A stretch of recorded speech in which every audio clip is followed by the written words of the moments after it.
In the wake of a massive scandal involving Baltasar Ngonga, Director General of Equatorial Guinea's Anti-Graft National Agency, Vice President, has announced plans to install surveillance cameras in all state body offices. Dr. Vati, you had a lot to say about the story, and that's why I brought it back. I know that the government of Equatorial Guinea has also restricted citizens from downloading and sharing multimedia files using mobile data on WhatsApp.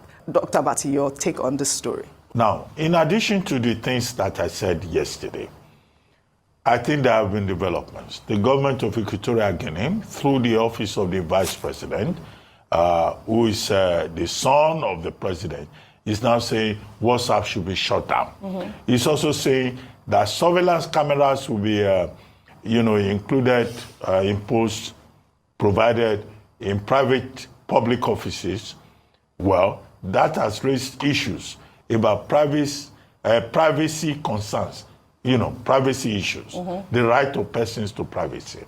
He says people should not be having in public offices. Well, I don't know how you react to that, whether right to privacy or whether people should be allowed to have in public offices. But the whole point is about corruption in Equatorial Guinea. Equatorial Guinea has the longest serving monarch. I use that word instructively.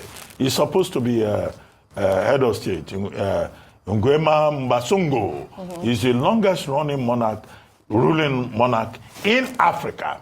And he runs a dictatorial system, a very corrupt system. One of his sons is in charge of the petroleum industry. One of his sons is vice president. And then you have people like Ngonga also misbehaving. Ngonga himself is a son who thinks he's a child of privilege. His father is a big man in Equatorial Guinea. And so he has in his office. He has come out, in addition to what the vice president said, to say that, well, it is AI generated. Whether it is AI, exactly. Whether it is AI or not, nobody should have in their offices because they will pollute the spiritual atmosphere. And that is why Equatorial Guinea is in trouble. Yesterday, I said this may also be a question of blackmail. This is a 54-year-old man in charge of anti-graft investigation.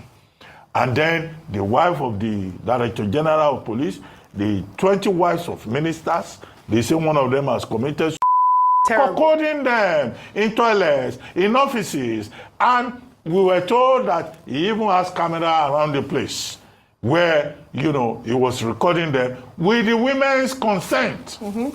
And now, which kind of women are these? This kind of level of cockadry speaks to not just corruption, but the lack of morality, the decadence, the return to the age of Babylon, not just in Equatorial Guinea, but also in the United States. And I hope that Nigeria will learn lessons from what they are trying to do in Equatorial Guinea.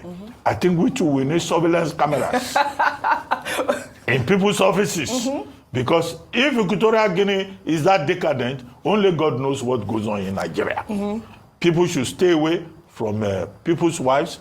People who are corruption officials should also not themselves be cockading people's wives, penetrating, private spaces that he should not penetrate. As the main corruption officer, corruption begins at the home. This man took his corruption investigation to people's bedrooms. No, it's scandalous. I think in Nigeria, we should learn that part of the lesson. All right. Rufai, you didn't say anything yesterday. The fact that a lot of people lie about this thing called marriage. They are just there for the personal optics. And it's not really working. They are defiling the institution of marriage.